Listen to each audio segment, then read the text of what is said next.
When's the last time you called the names on your prospect list, the names on your former customer list, your current customer list?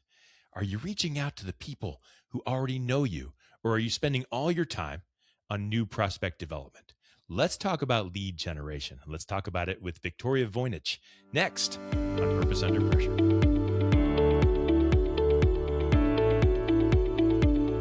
Well, welcome back. My name is Bryan, and this is Purpose Under Pressure. It's a podcast about developing sales and leadership success on purpose and under what is sometimes an unbelievable amount of pressure. You know how it is. And this show is brought to you by the professional sales and leadership training teams at Sandler by the Ruby Group. You'll find them in Akron and in Columbus, Ohio. They're in Jacksonville, Florida. They're in Capital Region, New York. They do their work on purpose. And they like to say that that's one of the reasons they're behind this program. You and your team are under pressure. We already said that. And there's no getting around the pressure. The pressure's always going to be there. It's how you stand up and how you get up and how you respond to that pressure that's going to separate you from others. Are you going to do things the right way, or are you going to take a shortcut? Are you going to kind of go this way when you should have gone that way, when you always promised that you'd go that way, right? That's purpose under pressure. It'll show you the right way. It's up to you to take it. And that's what they're all about at Sandler by the Ruby Group. I've seen them do it. If it's not right for everybody, they're not going to go there. If they haven't quite figured out what the main goal is, they're going to figure it out before they start. That's the kind of folks they are. And if you need that kind of in-depth strategy, understanding, development of your business plan, they're the guys to talk to, and the ladies to talk to, as you're going to see here in a second. I hope that you will connect with Sandler by the Ruby Group. You can find them online at therubygroup.sandler.com. The Ruby Group, coaching leaders to win when the stakes are high. So let's get cooking. You know, sales managers, owners, marketing directors, we're always asking for the next new thing, the new prospect, the make the cold call, knock on the next door, spend more money on marketing. We need new leads. New business is king. And yet your current customers are sitting around wondering, where you at? I mean, does that ring true for you? I know it's ring true for many jobs that I've had in the past in sales, where you bring someone in, you never see them again. And you lose people sometimes going out trying to find two more. And it doesn't always make sense. And I know it costs a lot less to keep a current customer than it does to make a new one. And so I want to talk about that just a little bit here on our show. I asked Victoria Wojnicz to join us today on Purpose Under Pressure. Victoria is the director of, let me get this right because it's such a cool title, the Director of Revenue Operations with Sandler by the Ruby Group. Honestly, is there something more important than revenue operations and to be the director of that? So we're going to talk a little bit about lead generation, smarter ways to go about that. Victoria, welcome to Purpose Under Pressure. I'm happy to be here. Thank you for having me. Tell me first, what is your role? What is the Director of Revenue Operations, and kind of why are you so good at it and excited to do it? Yeah, so it's actually funny because I've had a relationship with the Ruby Group for over a decade now. I worked here about a decade ago. I left and I actually did some sales roles of my own, but I was also heavily involved, I guess you could say, in sales operations initiatives and our go-to-market strategy and utilizing our CRM. So I was heavily involved in that, and I was super interested and intrigued by that because though I was selling on a day-to-day basis, which I really enjoyed, I felt like I really enjoyed the sales operations side of it. And so what I'm doing, I'm not so much on the direct selling side anymore. I'm heavily involved with our sellers. I'm overseeing our CRM, improving it, making sure it's sustainable, efficient, and also, there's new AI things that come out, I Mm-hmm. think, every other day. So Mm-hmm. trying to, stay on top of those and how we can incorporate those into our organization. So I own that infrastructure. I also make sure it aligns with, Sandler branding, making sure our vendor relationships were, utilizing those correctly and providing the sales team with the resources, helping them with their programs that they're selling, best way to sell it. I give them suggestions. I handle lead generation efforts. And then I work closely with pretty much everyone within our organization in some aspect just to make sure we're aligned and we're delivering what we promised and told them that we would do. And obviously, doing all that, it becomes a huge revenue generating task as a whole. So that's kind of a little bit about me and what I And do I on a day-to-day basis. And I think that's key at Sandler by the Ruby Group because I know they're all about processes. And so you said a couple of things that I want to dive into specifically. You mentioned lead generations, that's part of Mhm, what you do, and you mentioned CRM.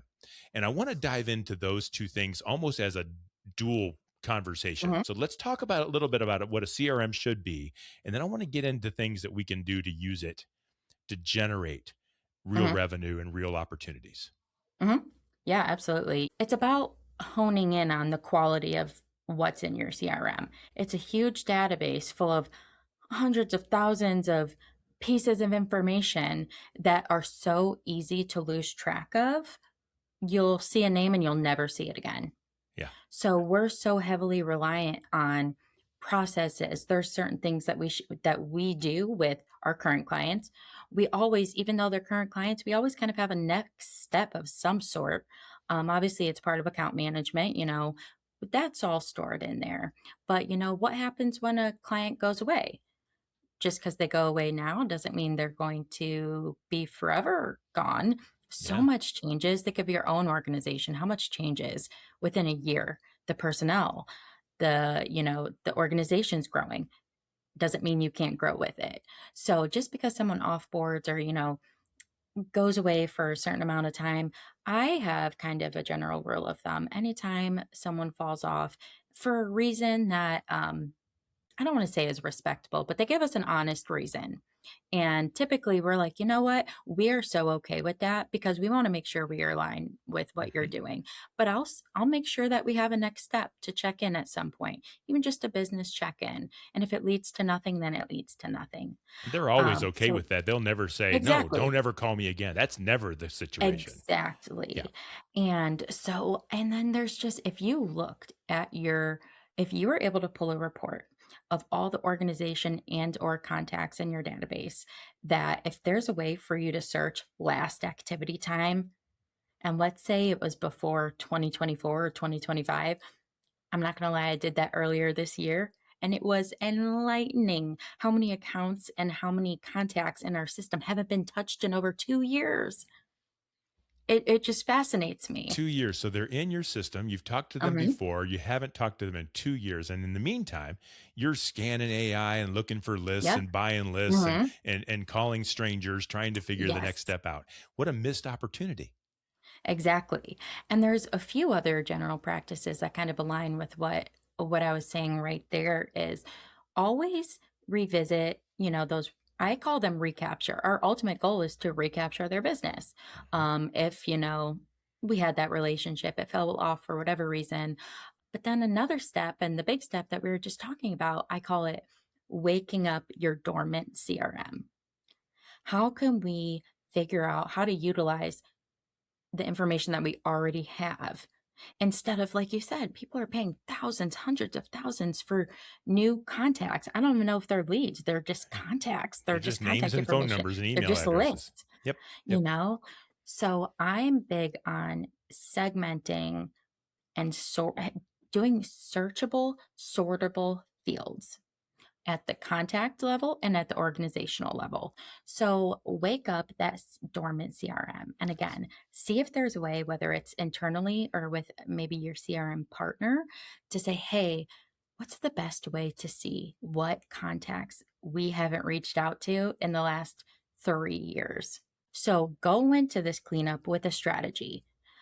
Honestly, if that means deleting 3,000 organizations that you've never had any luck, if those are organizations that really don't fit your ideal client profile, why waste our time doing cleanup on organizations or contacts that don't even fit who we're trying to sell to? It's just a number at that point. If I can make one call and make one sale, that is Yep, so much better than making 10 calls and making one sale. Right? So exactly. a CRM that is in tune with my right client, those who have an Exactly. opportunity to buy it that makes sense. I have maybe a small relationship, maybe I know a referral. Like Yeah. focus on those. And you're saying that they get ignored or buried. If you have 30,000 names, Mhm. how do you, I'll call the next 10 on my list and go home. there's no strategy there. There's no Right. And so strategy you're saying there. clean up. As we wrap up, what's one thing a sales manager could do that might wake them up to say, oh, you know what, Victoria, she's making sense there. We're missing out on something. What's one red flag that maybe you could point to that says you really need to look into this if this is happening in your organization? I would go individually to each of your salespeople on your team and say, tell me right now, who are you calling on? Who is our ideal client profile? If they can't tell you that, Mm, that's the first step, okay. because that doesn't even, what can you do without understanding that? I mean, there are organizations that could probably sell to anyone at any time, anywhere. Those are few and far in between. But Yeah. realistically, you need to hone in on making sure the sales team is understanding who who they should even be reaching out to. I think that's step one. One enlightening thing I could say right now, I did it with our team, and it was a mind-boggling moment. We did this, what we call, like, we went back on deals. When I say a deal, it's something that we've shown pricing to. We've gotten into those budget conversations, those pain conversations, done, the pain funnel. There was a clear need, but something happened, and that was a no for now. And we haven't touched base since.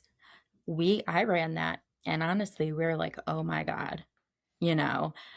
So that's super enlightening. And then, the amount of times, and there's a statistic around this, I don't know off the top of my head, but, some VP or chief revenue officers, presidents, CEOs, sometimes they come in for 3 years, they do all this change and growth, and then they're gone. So one thing that we've noticed, how quickly positions shift. So you might have called on the VP 3 years ago. That person's not even the VP anymore. Mm, So making sure your data and is up to date. Have a 200 target accounts. These accounts fit every bucket of what we want to work with. Let's do a little bit of research. Spend a little bit of time doing that research. And again, there's all these AI tools and platforms that help us do that, and make sure like the contact that we have is up to date. So those have been some enlightening things.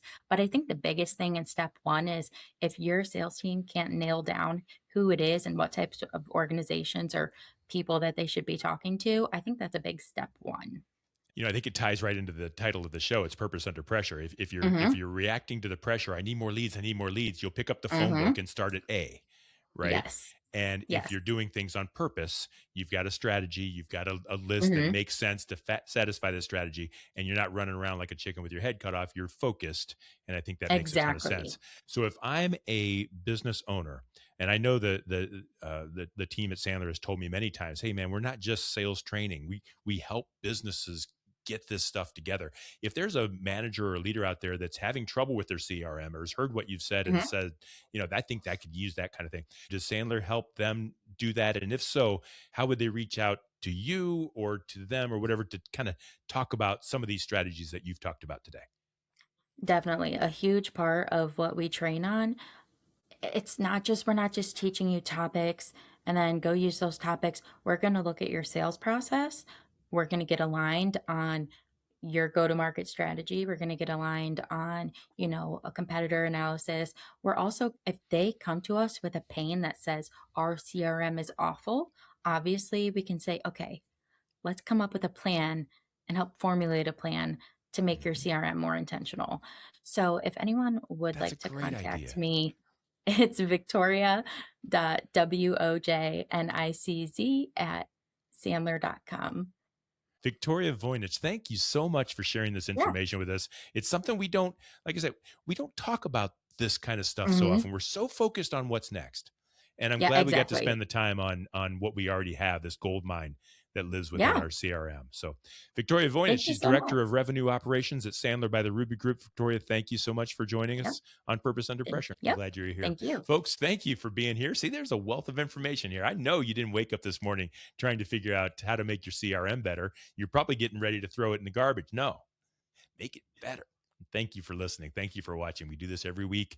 And if you like this show, please go ahead and subscribe. That way you won't miss another show. Tell a friend too, in case they need to get on purpose when they're under pressure. You'll find all past episodes of Purpose Under Pressure at bryanmediastrategies.com/podcast and wherever you stream your favorite shows. It's brought to you by the Ruby Group, coaching leaders to win when the stakes are high. And until next time, no matter how high the pressure gets, just stay on purpose.